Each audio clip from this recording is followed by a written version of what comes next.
What is going on, legendary humans? Ryan Magic here, and in this video I'm going to be sharing 10 steps to heal from a gut-wrenching breakup. Okay?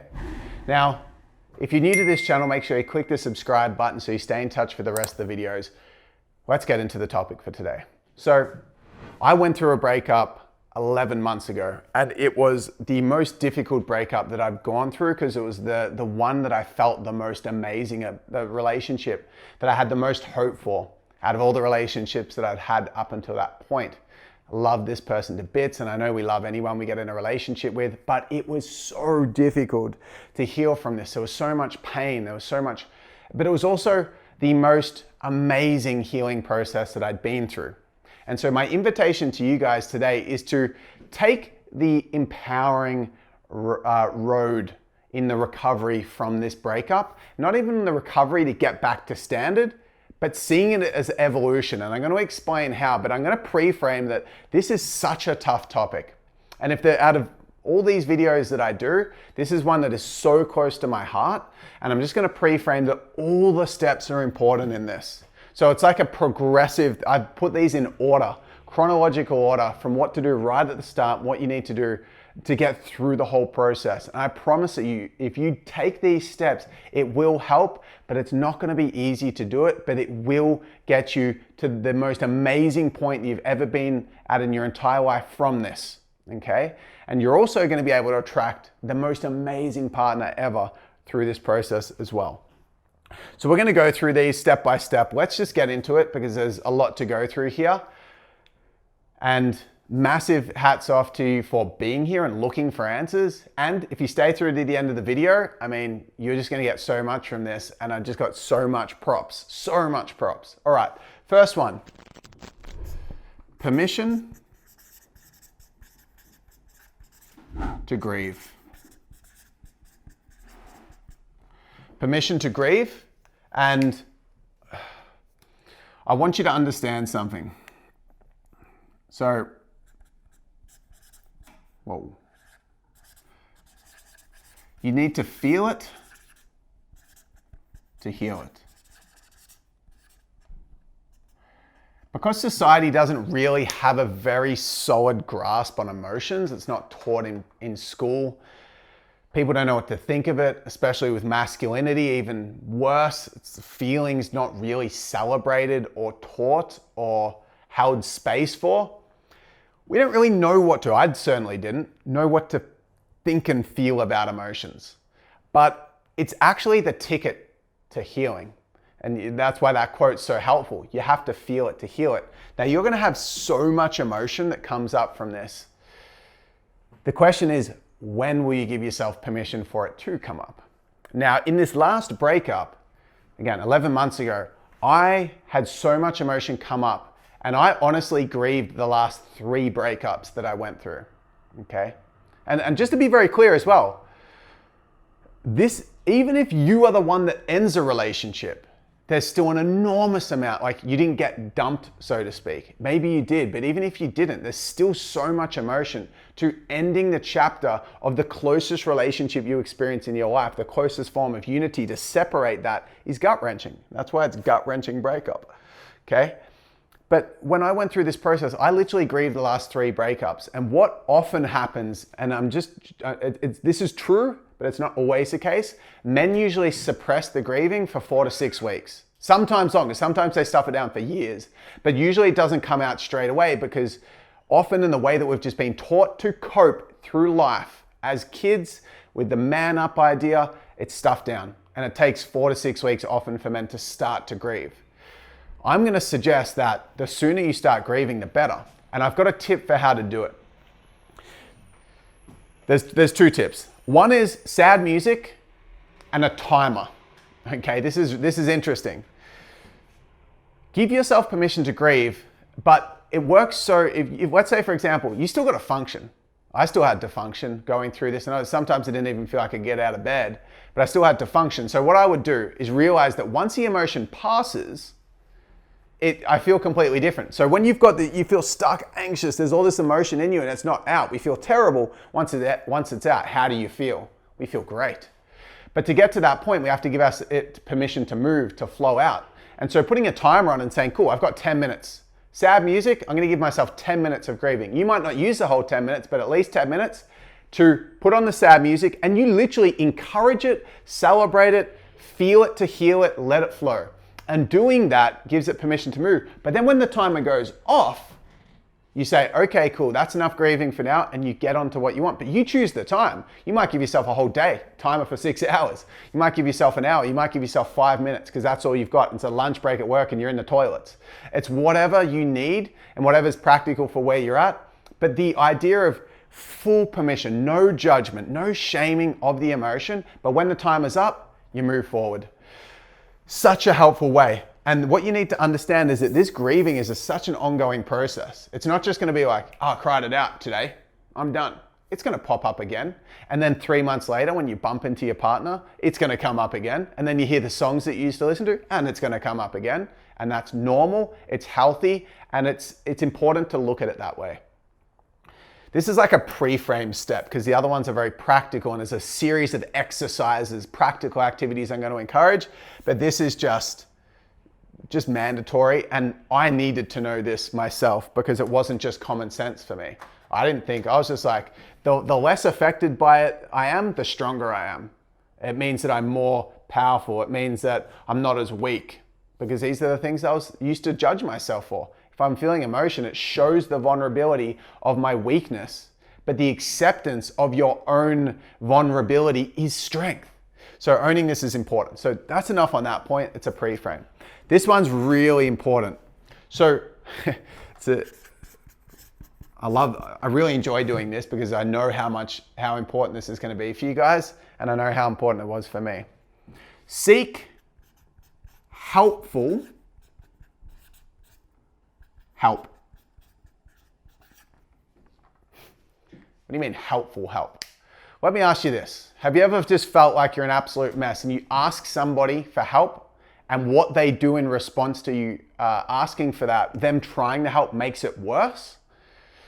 This has certainly happened for me. Sometimes I want people to solve it. Sometimes I want people to just listen. But what I didn't realize is that there's 3 things that you can do to make sure that the help you get is helpful.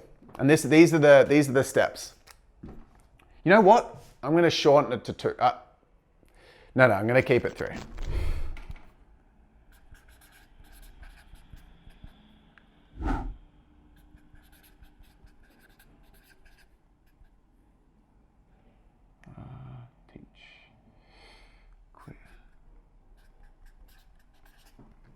Okay, these are the 3 things. First one is you need to trust them. That's just a plain out feeling. Do you trust the person or not? And there's friends that you trust and then there's friends that you don't. The second one is having it a friend. And when I say friend, it doesn't mean they have to be a friend. It could be a family member, but it has to be somebody or like in this category, because I'm going to enter the professional scope later.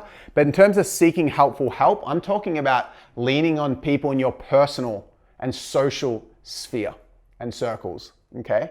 So trust someone that you trust that's a friend or a family member. And then the third point, this is the big key here. This is the gold. I'm just going to do a star here. Tell them how you want them to help and make it really clear. Oh, I'm really struggling. I would love some support, and all I want you to do is just listen if that's okay. And then they know, all I got to do is listen. Or I really would love some specific advice on what you think I should do.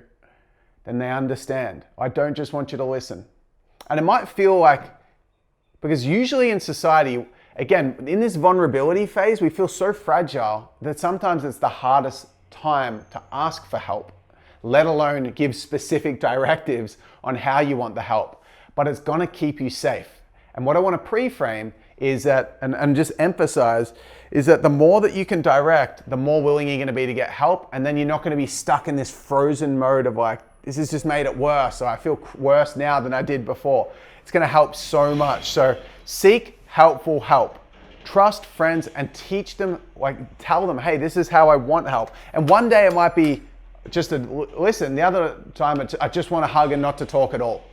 It might be, can we just hang out together and just do something to distract me? But just asking for what you need is going to make it so helpful. And then the caveat to that is, Be okay if they say that they can't be the one that can help, because you don't just say, okay, I'm going to ask for help and then they're definitely going to be able to give it. Just say, is this something that you can give? And if not, you can go to somebody else and that other person can help. And you can find someone that can. All right? This is really important. All right, this is a big one. This next one.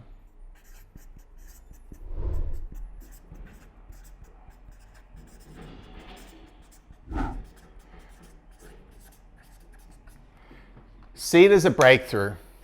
And I've got a quote for you right here. This and 2 extra bonus points here. Write this down. Every breakdown leads to a breakthrough.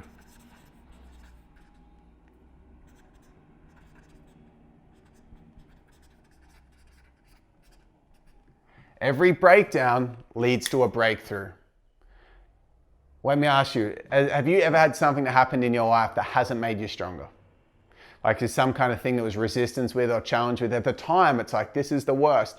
And then we get through and it's like, you look back at it and it's the magic moment, you laugh about it. Or it was a situation that was really tough at the time, but you getting fired from your job allowed you to start your business, or you get into a better job. Every breakdown leads to a breakthrough. And I want you to understand that even though you feel like the world is ending right now, and how do I know that? Because that's how I felt. You can literally see this as a way to become so much stronger and so much better than you've ever been. You can witness it that way, and you deserve to. And this is the 2 directives that I want you to do.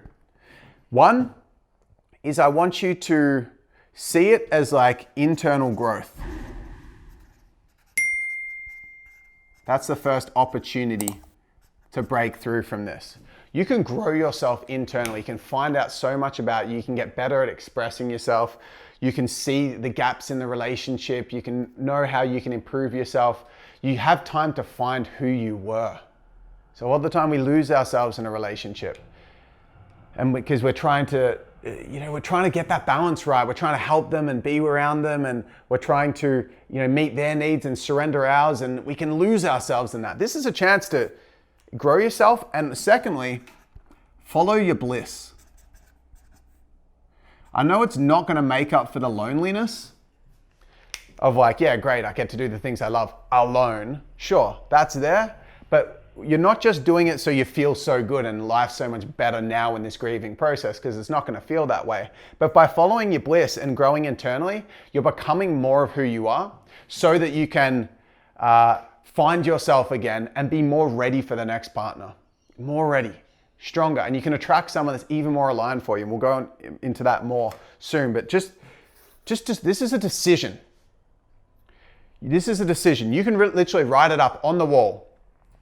This is me breaking through. This is my breakthrough. This breakdown is what I needed for my breakthrough. And you can just choose. I'm actually seeing this as the chance to reinvent myself. Fuck yeah. All right, cool. Next one, so important. Go hard on health. The time where you feel like all you want to do is eat chocolate and lay in bed is the time that you need to put down that chocolate bar, get up, turn off Netflix, and get outside and walk, move. Do some form of, really see it as an opportunity. I said, see it as a breakthrough, internal growth, and follow your bliss. Health is so freaking important right now. And I want you to jump in the comments. I've linked to a video where I talk about 5 basic aspects. I talk about 6, but I just want you to concentrate on the 5 more obvious health points of that 6. So essentially skip step 1 of that video, but it's called SMASH. And I explain essentially, SMASH is an acronym. These are the 5 areas you really need to double down on now. And I know it's hard and you don't want to, but you're gonna feel so much better and you deserve that. Give yourself that gift. Sleep, meditation, activity, which means just sweating in a form that you enjoy. Then you've got avoiding stimulants and short-term gratification, which for me is usually sugar. Avoiding sugar, this is what I usually communicate, to avoid sugar, substances, caffeine, and short-term gratification, which can be social media, is just the biggest one I want you to think about. You might be like, health. And then lastly, hydration. So drink lots of water, get a good night's sleep, just do your best to get to bed early, get off social media, avoid the stimulants, exercise, and hydrate. So important, okay? But that other video goes through it more, so go check that out. It's gonna do that as a symbol to go watch the video, okay? Point number 5. Oh, this is such a sick one. 5, so define who you deserve.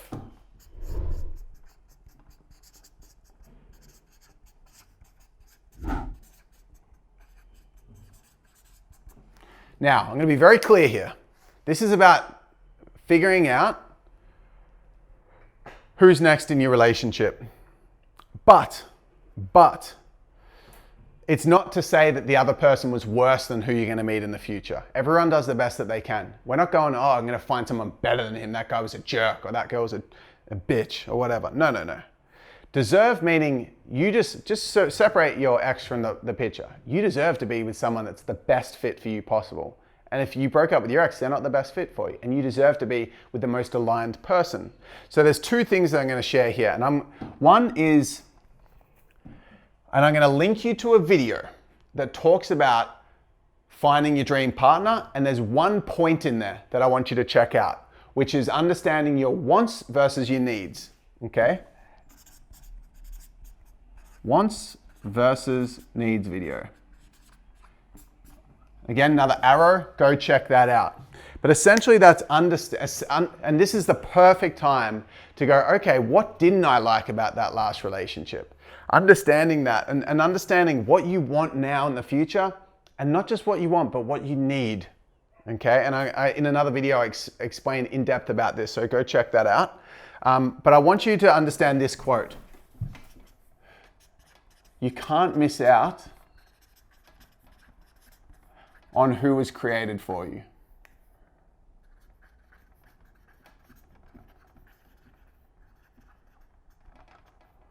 Meaning, there's someone out there that's meant for you, that's aligned. They're out there. You can't miss out. If they were created for you, I mean, the universe is not just gonna have them not find you. Like, you're gonna find them. You just have to know that your value and know that you deserve and are worth it. That's why this is like, define who you deserve. You can't miss out on what was created for you. And this is about defining it. And this is such a next level activity, understanding your wants versus your needs. Make sure you open that video in a new tab in the comments and check it out. It's like the second point in that series of dating tips. But check it out, it's so potent. Next step, all right. This is so important, and I'm actually gonna asterisk this as probably the most important step, but also the hardest one. So set up space. This is the hardest for me, it's the hardest for everyone. So these are the things that I want you to do to set up the space. Just let me be clear here. You need to have a break from your partner. Space. Set up space from your ex. It's so important for healing. Everything in your body is going to be like, I'm alone, I'm going to die. And that's why you feel so desperate to bring back who was your emotional home. But you have to be able to set up space so that you can heal and make it easier for you. While they're still in your field, every time they're in your field, it makes you feel crap. Because you can see the contrast, you feel alone, or you might go back to them and then go through this whole process again, 12 months away, 2 years away, 2 weeks away. It's so important. That's if you know that they're not right for you, okay? This is a whole other topic. I presuppose that if you're here getting 10 steps to heal from a gut-wrenching breakup, set up the space. So the first one is, the first point here, and there are, I've got my points down here, there's 5 points, okay? The first one is that it has to be minimum 3 months from not chatting to them. And that just is so gut-wrenching to hear. I thought that I was above this myself. I'll be honest, 11 months ago, I thought, yeah, I'm more conscious. I'm into personal development. I know all this stuff. Made it, like, did not prove to be different for me just because I thought I was so high and mighty. This is the hardest step because your body's going to be like, no, the insecurities and the fears are going to sneakily try to keep the person in your life for safety, but not for your best. Because you're not actually safe, unsafe without that person. Your body and your biology as a tribal creature that's now alone feels that way. So it's not true, but I understand how hard that is. The second one is you've got to ask your partner for no comms. No communication. That means you reach out to them and don't say, I dislike you. Say, look, I'm doing my best to move on from this breakup, and I know that we both deserve to be happy and this is important, but please don't reach out to me. That's so important. No comms. It just makes it so much harder. You get a message from them, your body doesn't actually cut the spiritual metaphoric cords. Your biology and your cells are still craving it. It's really, really important, because what I want you to understand is you're going to say 3 months seems like the hardest thing ever. 10 hours after doing these steps that I'm suggesting here, you're going to be feeling okay. It's not going to be anywhere near as hard as what you think. It's only hard when they're there and then they keep bringing back up the feelings again. Trust me, I was like, how can I do this? How can I have the space? Literally an hour after making the decision and doing these steps, I felt so much better, so much more relieved, and so much more powerful, and like in who I was, back connected to myself. The third thing, block them on social. And you can tell them when you ask for no comms that you're going to do it, because it's not a malicious thing. It's just so you're not reminded of them when you see them. Even if they're messaged, they're online on Facebook, it impacts your biology, and it just doesn't help. Your nervous system's always on edge. That's really important. The next step is change phone name.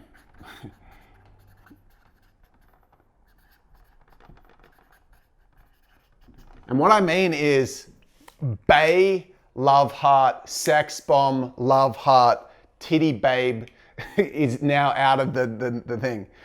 If their name is Jessica, it's now Jessica Smith. Okay? Get rid of the bae, love heart, love heart, love heart. So that if they do call for whatever reason, again, it's changing the association of this person's now not your partner. As hard as that is to hear, it's true. So it's changed the phone number to their actual name. It's important. It sounds like a micro detail. It's important. And lastly, block all the delete the messages. Delete the messages. You don't need them now. It's done. If you're meant to get back together at some point, it'll happen. You'll create new messages. But for now, you've got to delete those old messages, not going back through them. Just delete them. I'd say delete all the photos from your phone, but that might take 5 years. But that's a bonus step for anyone that really wants to take that step seriously. But this will be so freaking helpful. So helpful. All right. I'm not taking a deep breath now because I'm freaking feeling overwhelmed from that step, because it's a big step. All right. 7 and 8 are linked. So there's 10 journal activities that I want to prescribe.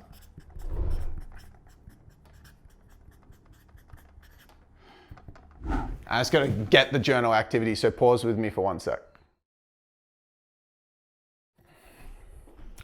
All right, so I did more than these 10, just a few more, but these are 10 full pages of journaling. And the whole point behind this journaling activity is to have a feeling of completion. And this is going to link with a ritual that I'm going to suggest doing in step 8. And these journal activities are massive. Okay, so this is all about balancing your perceptions. So the 10, and you got to write these down, but we'll also put them in the comments as well, so that you can go back to these and see them, but I'm just going to read them out so you understand them. So you're going to do a whole page written out on separate pieces of paper. It's important to do that, and you'll understand why in step 8. But essentially, you can go double page if you want. You can go A4, A3, any size. But you're going to these are the 10 topics you're going to journal on. What you liked about the relationship. What you liked, what you liked about the relationship most.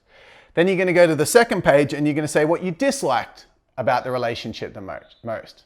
Because the what you liked is accepting the fact that there was good there. There was some beautiful things there, and it's celebrating that. And then the second one's going, hang on, there actually was some shit. To balance your mind so you're not in this infatuated stage, it was so good, I'm missing and losing all these things. Well, you are losing some things and you're going to acknowledge those, but you also, there's a lot of things that you didn't like about it. So that's the second point. What did you dislike about the relationship?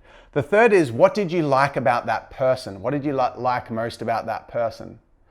And then what did you dislike most about that person? Again, This is to balance out the perspective, because there's things that pissed you off about them. I think about my ex, and there's certain things that triggered the hell out of me. I was like, just, oh. And then there's some things like, I fucking love this about this person. And everyone's gonna have these, but just write it down so you get a balanced perspective. It reminds you of the truth of the full spectrum of what happens, so you're grounded in it, okay? You're accepting the good and you're celebrating the bad because you're moving on from it. The next one, and this is very important, what you think you did well in the relationship. It's a whole page brainstorming in pen. What did you do well in the relationship, okay? What did you not do well? And this is big improvement point. I was gonna make this a whole other step, I decided not to, but you're gonna literally write down what didn't you do well in the relationship, so you understand for your next relationship how you can be an even healthier partner and even more of a catch. Okay, you learn from the mistakes so they don't keep showing up in every new relationship, which is so powerful. So that's what you did right and what you did wrong. And it's not to show her, you're never gonna show her or him, it's just for your own understanding. Okay, cool, I was pretty good in these ways, but I also kind of stuffed up in these ways, and I can learn about that for my next relationship. Next one, might be obvious, maybe not. What did they do really well in the relationship? So you're not hating on them, you're just not the right fit. They're not a bad person. So what did they do well? And then the next journaling page, what did they not do well? Where did they screw up, so to speak? And this is only for your knowledge, no one else. It's just for you. Where didn't they go well? Can you see how this is balancing the perspective? Very important. All right, this one's tough. What is the vision that you had for you and that person in the relationship? So you're literally gonna write out the whole vision. It's gonna be a tough one. You're gonna write, what was the vision you had for you and this person? What was the hope that you had, okay? And then the last journaling point is, what's the vision? You know what, I'm gonna add one bonus one before I say the last one that was one of the ones that I did that I'm deciding to add in, which is realistically, what would have the future looked like in the relationship? Because you said this was the hope. The hope wasn't realistic, that's why you broke up. Realistically, if you kept staying with them, where was it gonna go? Where was it gonna go? Okay. And then lastly, what is the vision that you now have for your future as a result of coming out? And that's tying this whole thing, 11 journaling points down at the end. It's big points. And it's creating this beautiful balanced perspective. Now, there's a couple of things here that I already wrote, but I'm just gonna say, like, write with, on paper, and have the paper separate pages. Separate pages. Because these are massive, by the way. This really helps to create a feeling and an understanding of completion. This is good. So this is going to be so good. Burn it to the ground with love. Okay. All right. So this is a ceremony. When someone dies, there's a burial or a cremation. You are literally going to have a ceremony to symbolize, because if this is a gut-wrenching breakup, I mean, you're going to have to do these things to be able to get through it. I did these steps. I did all of these steps. Burn it with love. And what that looks like is, there's two important things. Well, there's three. One is read out all the points that you journaled out loud to yourself. It's going to bring up a lot of emotion. And you want to really do this ceremony to the best extent, put on sad music while you do it. That's what I did, a lot of tears. So you're going to read it aloud. Read aloud. Read these points. Okay? You're going to read them. The second thing, after you do that, you're going to burn the pages. After each reading, you burn each page. Each page after this. I'm just going to pre-frame. Point 9 and 10 are freaking important as well. These are such important steps. And then the last one is, and this is what I did, but this is an optional step, spread the ashes.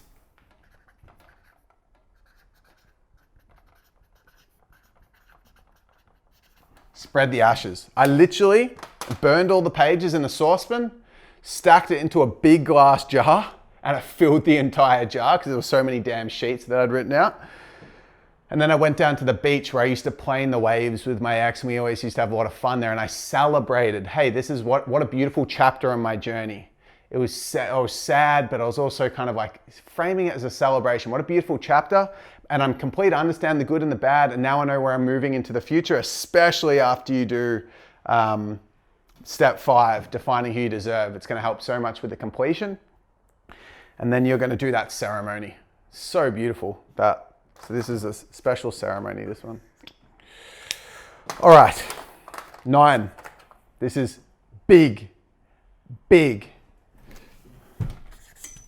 Hire a relationship coach.